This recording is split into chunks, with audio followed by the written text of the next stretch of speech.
आज की इस वीडियो में हम पढ़ने वाले हैं अनुपात समानुपात के 20 महत्वपूर्ण प्रश्न जो आपके आगामी एग्जाम में बहुत ही इम्पोर्टेंट होने वाले हैं। तो वीडियो को देरी न करते हुए स्टार्ट करते हैं। पहला प्रश्न।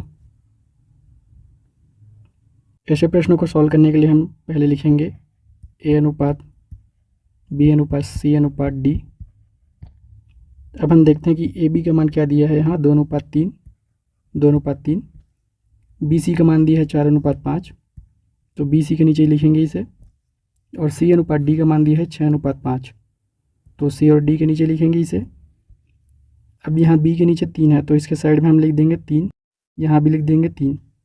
वैसे ही दूसरी लाइन में देखें तो यहाँ 5 है तो 5 के साइड में हम लिख देंगे 5, और ये 4 के साइड में लिख देंगे यहाँ 4। तीसरी लाइन में देखिए तो यहाँ 6 है तो 6 के साइड में हम लिख देंगे 6। अब हमें पूछा गया है कि ए अनुपात डी, तो हम सिर्फ ए और डी को सॉल्व करेंगे। इन दोनों में देखेंगे कि कौन सा कट रहा है उसे हम काट देंगे। जैसे यहाँ हमारा कट रहा है 3 एकम 3, 3 दूनी 6, और जो बाकी बच गया उसे हम गुना करके आंसर देंगे। 16 अनुपात यहाँ 5 बचा तो 5 एम 25, तो हमारा आंसर हो गया बी। Next question. ऐसे प्रश्नों को सॉल्व करने के लिए हम यहाँ एक कॉन्सेप्ट यूज करेंगे। जैसे हमें दिया रहेगा ए बट्टा बी, तो इसे हम लिखेंगे ए प्लस बी ए माइनस बी। ऐसे क्वेश्चन को सॉल्व करने के लिए हम ये वाला ट्रिक यूज करेंगे। तो यहाँ हमें दिया है ये ऊपर वाली संख्या को हम ए मान लेंगे और ये नीचे वाले को बी मान लेंगे। अब हम सॉल्व करते हैं। जैसे 7a प्लस 3b, ये तो हो गया ऊपर का a। उसके बाद हमें करना है प्लस b, मतलब नीचे का 7a माइनस 3b बट्टा नीचे में हमें फिर से लिखना है 7a प्लस 3b, और नीचे वाली संख्या को माइनस कर देना है। 7a माइनस करेंगे तो प्लस हो गया 3b बराबर। अब हमें सेम चीज़ यहाँ भी करना पड़ेगा, मतलब 5 प्लस 3 5 माइनस 3। इसे हम सॉल्व करेंगे तो यह हो जाएगा हमारा 8/2। इसे काटेंगे तो यह हो जाएगा 4/1। अब इधर हम सॉल्व करते हैं। इधर देखें तो 3b और 3b कट गया, इधर देखें तो 7a कट गया। अब हमारे पास बचा है 2 गुना 7a बट्टा 2 गुना 3b, तो 2 कट गया ये। अब हमें यहाँ से ए बी का रेशियो मिल जाएगा, 3 जाके इससे गुना हो जाएगा 4 से, तो हो गया 12, और 7 यहाँ गुना हो जाएगा 1 से, तो हमारा फाइनल आंसर मिल गया हमें 12:7, मतलब कि ए। Next question. यदि एक शहर की जनसंख्या में पुरुषों और स्त्रियों का अनुपात 12:11 है, यदि उस शहर की कुल जनसंख्या 46,000 है, तब स्त्रियों की जनसंख्या बताइए। हमें दिया है मेल और फीमेल का रेशियो, मेल अनुपात फीमेल का। मेल का दिया है 12, फीमेल का दिया है 11। यदि हम इसे जोड़ें तो ये हमारा टोटल जनसंख्या हो गया। 12 और 11 को जोड़ेंगे तो ये हमारा हो गया 23, लेकिन हमें टोटल जनसंख्या का मान दिया है 46,000। तो एक का मान ये कैसे निकलेगा, 23 को इससे भाग कर देंगे, 46,000 बट्टा 23। इसे हम काटेंगे तो ये 2 बार में चला गया, 23 दूना 46, ये आ गया हमारा 2000 एक का मान। अब हमें पूछा है स्त्रियों की जनसंख्या। स्त्रियों की जनसंख्या यहाँ कितना दिया है 11, तो 11 का मान निकालने के लिए हमें यहाँ 11 को गुना करना पड़ेगा। तो ये हमारा निकल गया 22,000,000। यह हो गया हमारा आंसर ए। Next question. 3 मित्रों को 624 रुपया को आपस में 1/2 अनुपात 1/3 अनुपात 1/4 में बांटा गया है। तीसरे मित्र को कितना भाग मिलेगा। इसे कैसे सॉल्व करेंगे। सबसे पहले हम लिखेंगे रेशियो 1/2 अनुपात 1/3 अनुपात 1/4। अब इसे हम कन्वर्ट करेंगे सिंपल रेशियो में। इसके लिए हम नीचे वाली संख्या को एलसीएम लेंगे। इसका एलसीएम होगा 12। अब 2 से 12 कितने बार में कट जाएगा, 6 बार में, तो 6 आ गया। 3 से काट देगा 12 को 4 बार में, और ये 4 12 को काट देगा 3 बार में। तो हमारा फाइनल रेशियो ये हो गया, जिसमें ये पहला मित्र का हो गया, ये दूसरा मित्र का, और ये तीसरा मित्र का। अब हमें पूछा है तीसरे मित्र को कितना भाग मिला। और हमें दिया है तीनों मित्र को 624 रुपये बांटा गया है। तो तीनों मित्रों को जोड़ेंगे तो ये हो गया हमारा 13 और कितना बांटा गया है 624। तो 13 से हम 624 को काटेंगे तो हमें आंसर मिल जाएगा 48। चूँकि हमें पूछा है तीसरे मित्र का भाग तो हमें 3 का यहाँ गुना करना पड़ेगा। तो 48 गुना 3 हो जाएगा हमारा 144। तो हमारा आंसर हो गया डी। Next question. टोकरी में टोटल अंडा है 30। इस 30 को यदि मैं 2 भागों में बांटता हूँ तो एक भाग हो जाएगा x, एक भाग हो जाएगा y। अब यदि मैं x और y को जोड़ूँ तो मुझे ऐसा संख्या मिलेगा जो या तो 30 हो सकता है या तो ऐसा संख्या होगा जिसे मैं किसी चीज़ का गुना करूँ तब मुझे 30 मिल जाए। तो यहाँ रेशियो को हम जोड़ के देखते हैं। 5 और 3 8 हो गया। 6 और 7 को जोड़ेंगे तो यह हो जाएगा हमारा 13। 7 और 8 को जोड़ेंगे तो यह हो जाएगा हमारा 15। अब यदि 8 को मैं किसी चीज़ से गुना करूं तो मुझे 30 मिल सकता है क्या? नहीं मिलेगा। यदि मैं 13 को किसी चीज़ से गुना करूं तो 30 मिल सकता है क्या? नहीं मिलेगा। लेकिन यदि मैं 15 को 2 से गुना कर दूं तो मुझे 30 मिल सकता है। तो यही हमारा आंसर होगा D. Next question. Question number 6। यहाँ हमें 4 रेशियो दिया है। इसमें सबसे बड़ा रेशियो कौन सा है इसे हमें बताना है। तो इसे सॉल्व करने के लिए पहले हम लिखते हैं 10/18, 7/21, 12/16 और है 8/20। पहले इसे हम काट लेते हैं। काटने से हमें सरल रूप मिल जाएगा ताकि सॉल्व करने में आसानी हो। तो ये कटेगा 2 से, 2 पंचे 10, 2 नियम 18। वैसे ही ये कट जाएगा 7 से, 7 एकम 7, 7 तिया 21। वैसे ही ये कट जाएगा 4 से, 4 तिया 12, 4 चौक 16। और ये कट जाएगा, ये भी 4 से कट जाएगा, 4 दूनी 8 और 4 पंजे 20। अब जब हम इसे काट लिए हैं तब हम इसका 100% निकालेंगे। तो 2/5 का 100% निकालेंगे तो ये हमारा हो जाएगा 40%। इसका 100% कैसे निकालेंगे? 2/5 गुना 100%। 5 से काटेंगे इसको तो 20 बार में कटेगा, दोनों को गुना करेंगे तो 40 आ जाएगा। वैसे 3/4 का 100% निकालेंगे तो हमें मिल जाएगा 75%। 3/4 गुना 100%। 4 से काटेंगे इसको तो ये 25 बार में कटेगा, 25 तिया 75।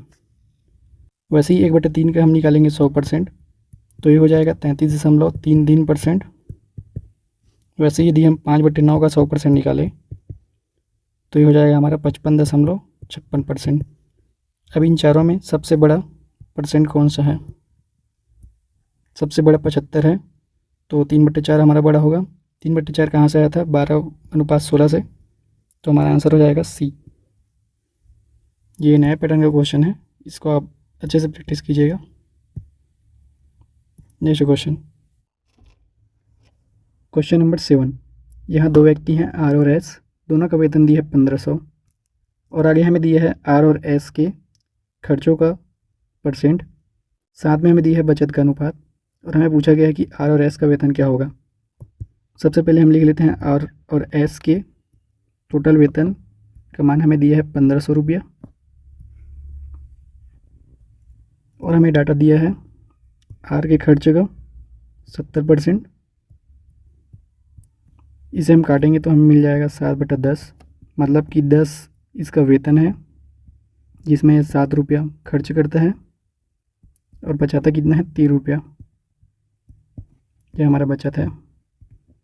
वैसे ही हम एस का देखें तो 80% ये खर्च कर रहा है, मतलब 80/100। इसको काटेंगे तो ये हो जाएगा 8/10। इसका वेतन है 10 रुपया और ये खर्च कर रहा है 8 रुपया, बचा रहा है कितना? 2 रुपया। अब क्वेश्चन में हम देखें तो हमें बचत का अनुपात यहाँ दिया है 3:4, लेकिन हमें यहाँ मिल रहा है 3:2। तो 3:4 करने के लिए क्या करना पड़ेगा? यहाँ 2 का गुना करना पड़ेगा। तो ये हो जाएगा 4 रुपया बचत। अब यदि मैं इधर 2 का गुना किया हूँ तो खर्च के साथ भी मुझे 2 का और वेतन के साथ भी 2 का गुना करना पड़ेगा। तो ये अब फाइनली हमारा खर्च कितना हो गया और वेतन कितना हो गया? 20 रुपया वेतन हो गया और इसका खर्च हो गया 16 रुपया। मतलब 20 रुपया के वेतन में 16 रुपया ये खर्च करता है और बचाता कितना है? 4 रुपया। अब हमारा क्वेश्चन सेटिस्फाई हो रहा है यहाँ से। अब हमें आगे मान निकालना है कि आर और एस का वेतन क्या होगा। हमें इन दोनों का टोटल वेतन दिया हुआ है 1500। दोनों का टोटल वेतन निकालने के लिए हम क्या करेंगे, आर का वेतन और एस का वेतन 20 रुपया, इन दोनों को जोड़ेंगे तो यहाँ हमें मिल गया 30, और 30 का मान हमें दिया है 1500। इसे हम काटेंगे तो हमें मिल जाएगा 3 पंजे 15, 50। एक का मान मिल गया हमें 50, हमें एक का मान तो मिल गया है, और आर का वेतन यहाँ दिया है 10, तो 10 से इसे गुना करेंगे तो हो जाएगा 50 गुना 10 बराबर 500 रुपया आर का वेतन। एस का वेतन हम यहाँ निकाले हैं 20, लेकिन हमारे पास एक का मान है 50, तो 20 का मान निकालने के लिए हमें क्या करना पड़ेगा, 50 गुना 20, तो हो गया 1000 रुपया। ये एस का वेतन है। तो हमारा फाइनली आंसर हो जाएगा डी, 500 और 1000 रुपया। 500 रुपया हमारा आर का वेतन हो गया और 1000 रुपया एस का। Next question, question number 8। इस क्वेश्चन में थोड़ा सा मिस्टेक है, ये 3/15 ना हो गए, 3/5 है। इसे हम सुधार लेते हैं, उसके बाद सॉल्व करेंगे। अब इसे हम सॉल्व करते हैं। एक टैंक का 3/5 भाग खाली है।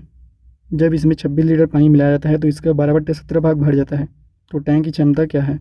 हम टैंक की क्षमता को कुछ देर के लिए मान लेते हैं कि x है। क्वेश्चन में दिया है कि एक टैंक है जिसका 3/5 भाग खाली है, मतलब कितना भाग भरा हुआ है।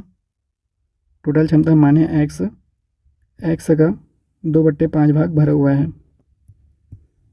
3/5 भाग खाली है तो 2/5 भाग भरा हुआ है।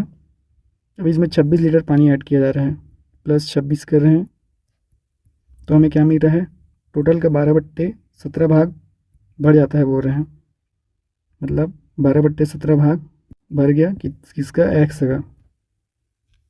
अब इसे हम सॉल्व करेंगे और एक्स का मान निकालेंगे तो वही हमारा टोटल क्षमता निकल जाएगा। तो सॉल्व करने के लिए पहले हम ये वाले मान को उधर पक्षांतर कर देते हैं, तो हो जाएगा 26 बराबर 12x/17 माइनस 2x/5। ये हो जाएगा हमारा 17 और 5 85, ऊपर हो जाएगा 12 पंचे 60, x माइनस 17 दूनी 34 x, ये हो गया 26। अब इसको माइनस करेंगे तो हमारा मिल जाएगा 26x/85, और ये 26 कट जाएगा, तो x का मान हमें मिल गया है 85। आंसर हमारा होगा डी। नेक्स्ट क्वेश्चन, 0.5 बराबर क्या होता है। 0.5 बराबर 5/10 हो गया। इसे हम काटेंगे तो ये कट गया और मिल गया हमें 1/2। वैसे ही 1.5 बराबर क्या होगा, 15/10। इसे हम 5 से काटेंगे तो 3 बार में कट जाएगा, फिर 2 आ जाएगा नीचे, 2 बार में कटेगा उसके बाद। अभी से हम लिखते हैं तो ये हो गया हमारा 2। 1.5 बराबर 3/2, 3/2 लिख दिए। 0.5 बराबर 1/2 है तो 1/2 लिख दिए। इसे सॉल्व करते हैं आगे। यहाँ पास एक फार्मूला लग रहा है, 1/m/1/n बराबर 1/m-n। तो ये क्या हो जाएगा, 2/3/2 माइनस 1/2, और नीचे कुछ नहीं मतलब 1 है,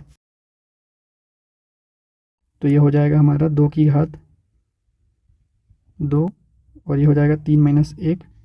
तो यहाँ हमें फाइनली मिल जाएगा 2/2, 2 को काटेंगे तो 1 हो गया, मतलब 2/1, 2/1 मतलब कि 2 ही होता है। तो इसे मैं सिंपल लिख देता हूँ, ये पूरा सॉल्व करेंगे तो यहाँ होगा हमारा 2/1/1, मतलब 2:1। तो हमारा आंसर हो जाएगा A. Next question, question number 10। ये सबसे ज़्यादा इम्पोर्टेंट क्वेश्चन है इस पूरे स्लाइड का। इसे आप सॉल्व करके देखिए आपसे बनता है कि नहीं। यहाँ हमें दिया है y, z, x और xy। इन तीनों का मान दिया है हमें रेशियो में 1:2:3। तो इसके बराबर हम मान लेंगे k को, तो हमें यहाँ y और z का मान मिल जाएगा 1k, z और x का मान मिल जाएगा 2k, x और y का मिल जाएगा 3k। दोनों को कंपेयर करें, YZ/ZX बराबर 1k/2k। तो k तो कट जाएगा, यहाँ पर कट जाएगा जेड और जेड, और हमें फाइनली मिल जाएगा वाई बट्टा एक्स बराबर 1/2। मतलब कि वाई का मान है 1 और एक्स का मान है 2। अब हम ये वाले पोर्शन को सॉल्व करते हैं क्योंकि यही हमारा फाइनल क्वेश्चन है। तो लिखते हैं यहाँ एक्स बट्टा वाई जेड, और इसे हम इंटू में कन्वर्ट करेंगे तो जेड एक्स ऊपर चला गया और वाई नीचे आ गया। अब देखते हैं कौन सा संख्या कट रहा है। तो यहाँ से जेड कट गया। अब यहाँ हमें फाइनली मिल गया एक्स का स्क्वायर बट्टे वाई का स्क्वायर, और हमें एक्स और वाई का मान पता है 2 का स्क्वायर बट्टे 1 का स्क्वायर बराबर 4/1। तो हमारा आंसर हो जाएगा 4:1, यानी कि हमारा आंसर है बी। यहाँ 4 दिया मतलब ये 4:1 ही है। वीडियो अच्छा लगा तो चैनल को सब्सक्राइब कीजिए। अब हम इंस्टाग्राम में भी फॉलो कर सकते हैं, हमारा आईडी है compass Chhattisgarh. Thanks for watching.